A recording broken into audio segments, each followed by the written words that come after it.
Hola a todos. Hoy analizaremos Jueces capítulo 3. Imagina por un momento a un hombre atado a una silla de ruedas en medio de una habitación oscura. Junto a él hay una llave. La llave está a su alcance, pero cada vez que la toma, en lugar de usarla, la admira, la besa y la pule, y luego la deja caer. Vuelve a quedarse en la oscuridad, hasta que el dolor se vuelve insoportable. Entonces grita pidiendo ayuda. Alguien entra, lo libera, y la luz vuelve a la habitación. Pero pasan los años, la oscuridad vuelve a ser cómoda, y el hombre una vez más deja caer la llave. Ese hombre es Israel. Esa llave es el pacto con Dios, y esa habitación oscura es el libro de Jueces. Jueces capítulo 3 no es solo un capítulo de historia antigua, es un retrato del corazón humano. Es el ciclo de la apostasía, rebelión, servidumbre, clamor, liberación, paz y otra vez rebelión. Un ciclo que se repite 12 veces en este libro.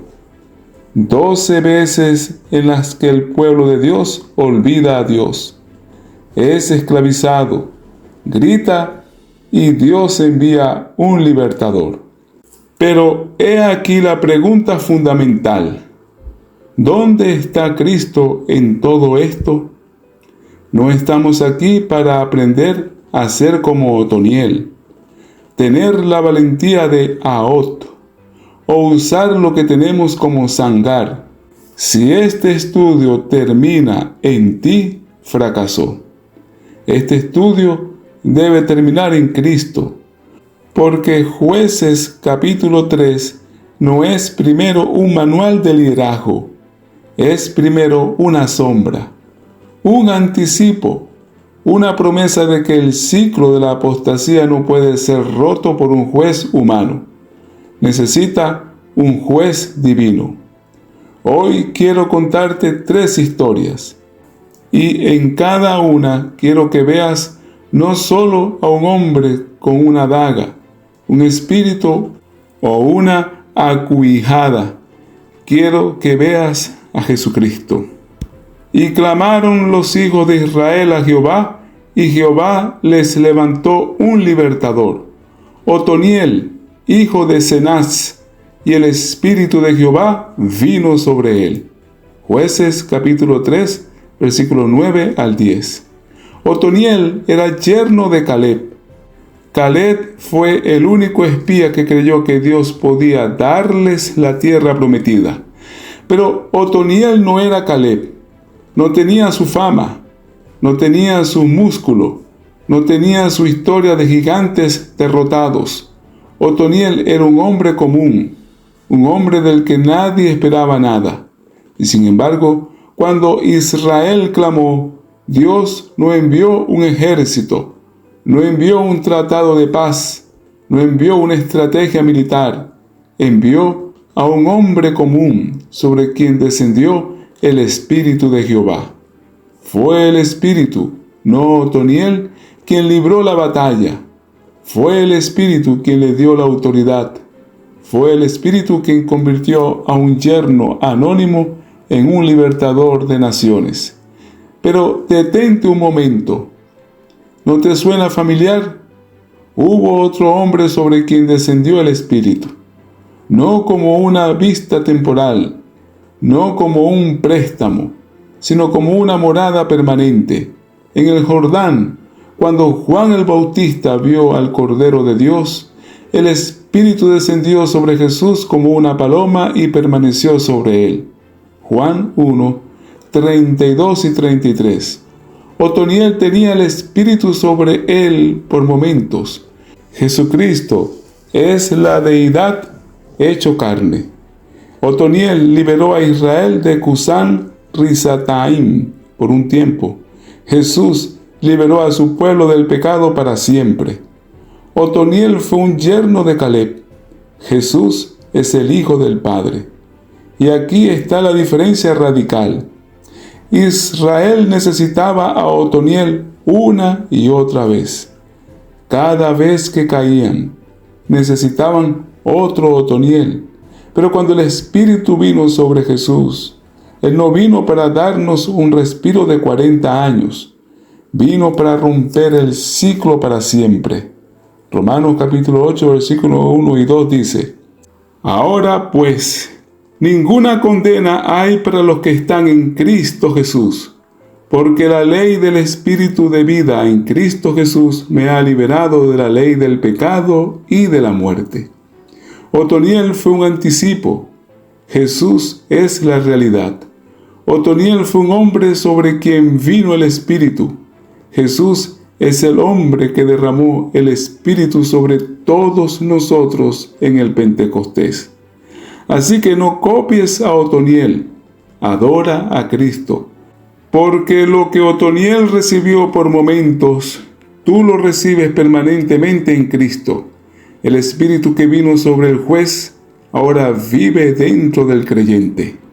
Dice Jueces 3, 15 al 16. Pero Ahot, hijo de Gerá, benjamita, el cual era zurdo, se hizo una espada de 2 filos y se la ciñó debajo de sus vestidos al lado derecho. 8 años de paz no fueron suficientes.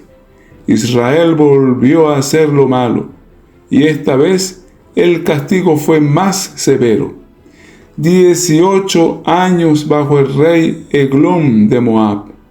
Eglón no era solo un opresor, era un rey gordo, arrogante, que se había construido un palacio de ladrillos en Jericó y exigía tributo al pueblo de Dios.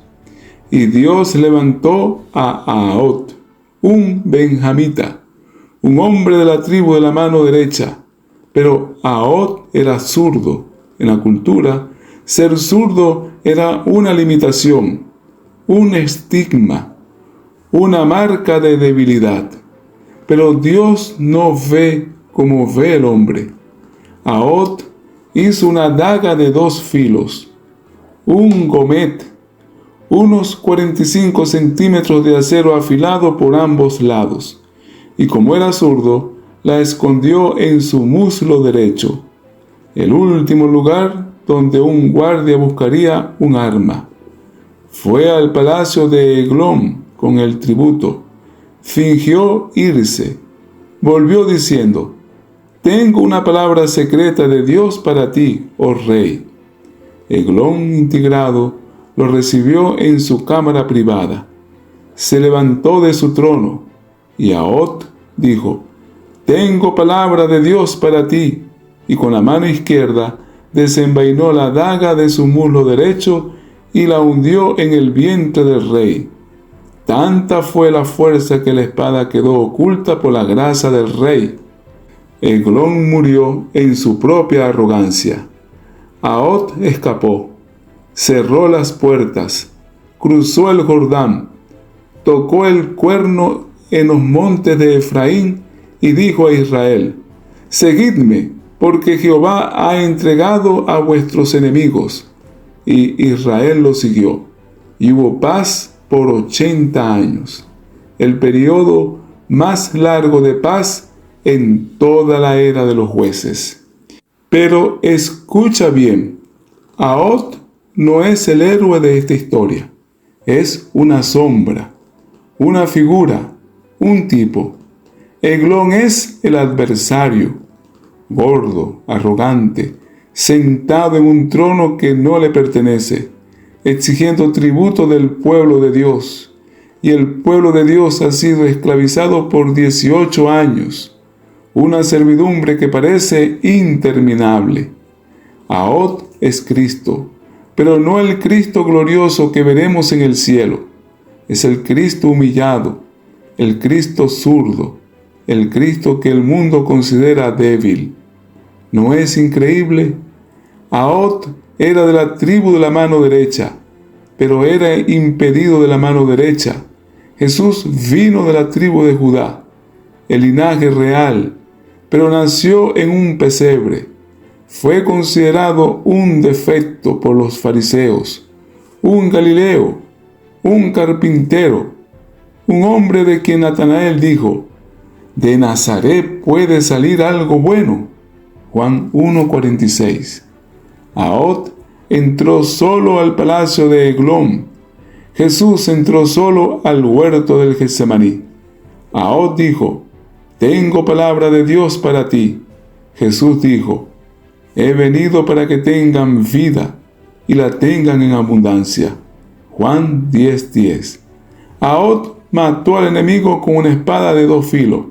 Jesús venció al enemigo con un instrumento de tortura, la cruz.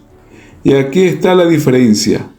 Ahod mató a Eglón, pero Eglón no era el enemigo definitivo. El enemigo definitivo es la muerte, es el pecado, es el adversario.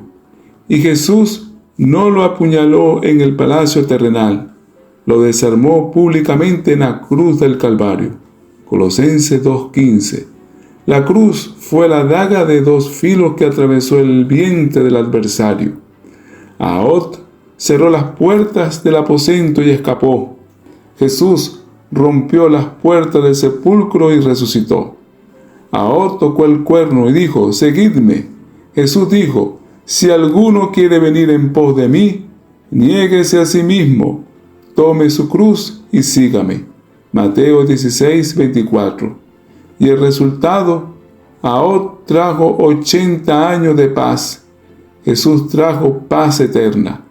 Él es nuestro Ahod, no un libertador temporal, el libertador definitivo. Así que no admires la valentía de Ahod. Adora a Cristo que venció al enemigo definitivo, porque lo que Ahod hizo con una daga, Jesús lo hizo con su propia sangre. Luego Jueces 3:31 dice: «Después de él fue Samgar, hijo de Anat, el cual mató a 600 hombres de los filisteos con una acuijada de bueyes, y él también salvó a Israel». Después de Ahod, después de los 80 años de paz, vino Samgar. No sabemos casi nada de él, solo un versículo, un solo versículo. No sabemos cuántos años juzgó. No sabemos si hubo un ciclo de apostasía previo.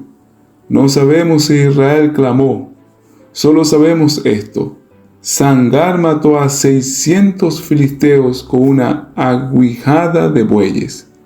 Una aguijada de bueyes no es una espada, no un arco, no una lanza, solo un palo de madera de unos 2,5 metros con un extremo puntiagudo y otro en forma de cincel. Un instrumento de trabajo, una herramienta de campo, lo que un campesino usa para guiar a sus bueyes.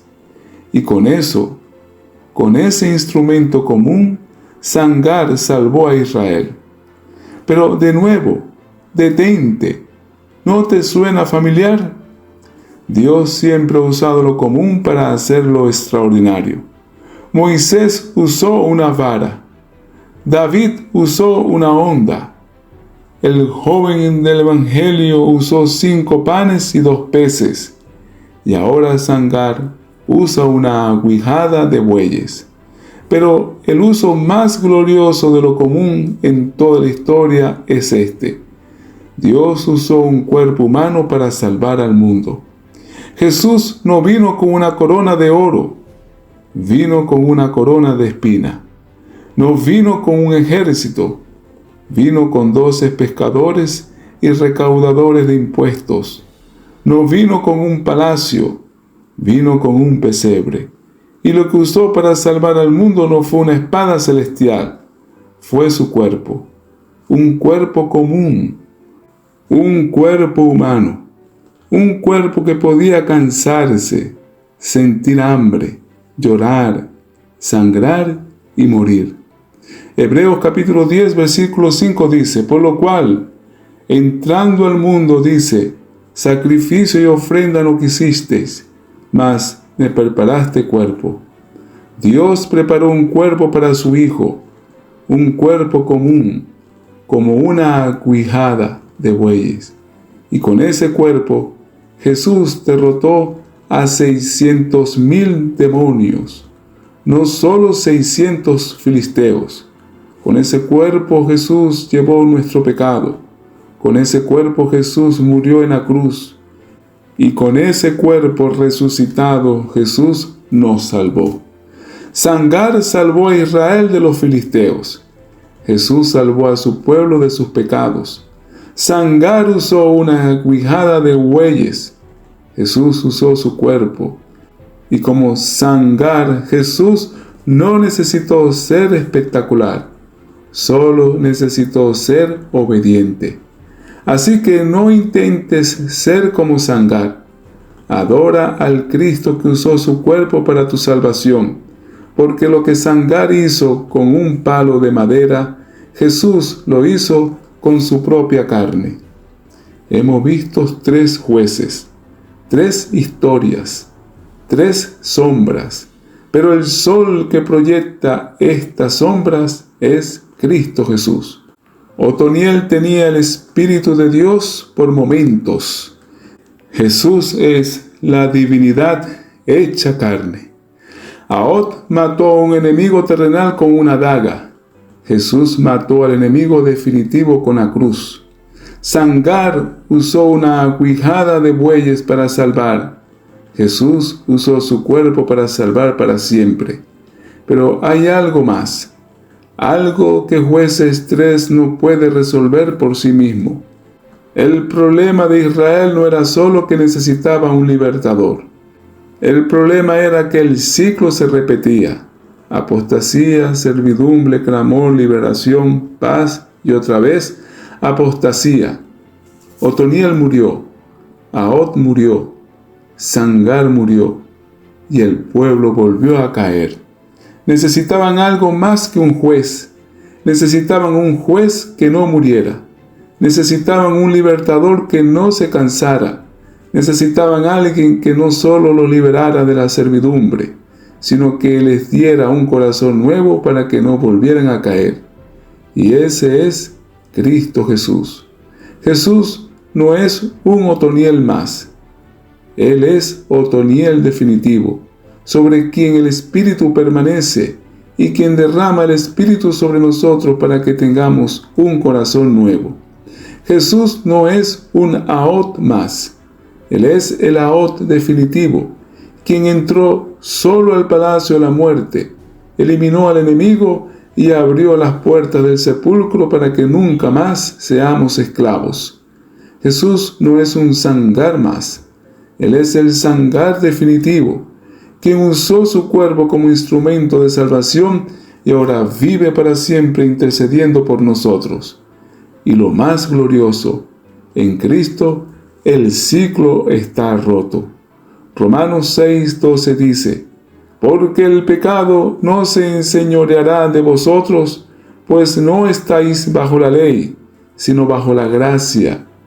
En el Antiguo Testamento, Israel estaba bajo el ciclo. En Cristo estamos bajo la gracia.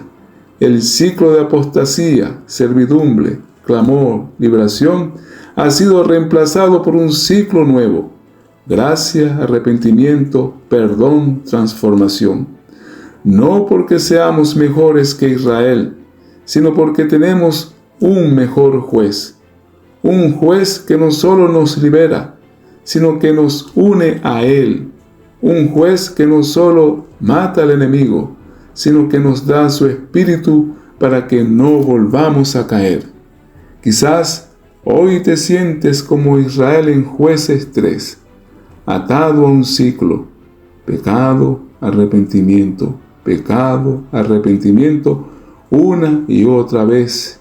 Ya has pensado: necesito ser más fuerte, necesito ser más valiente, necesito ser mejor. No necesitas ser mejor, necesitas un mejor juez. No mires a Otoniel y digas, quiero ser como él.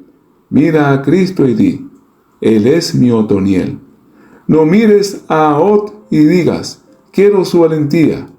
Mira a Cristo y di, Él es mi Aot. No mires a Sangar y digas, quiero usar lo que tengo. Mira a Cristo y di, Él es mi Sangar. Porque en el día del juicio no se te preguntará si fuiste valiente como Aot. Se te preguntará si conociste al juez. Y si tu respuesta es Jesús, entonces el ciclo está roto. La servidumbre ha terminado. La paz es eterna. Gracias por acompañarme en el análisis de este capítulo. Nos vemos en el próximo video.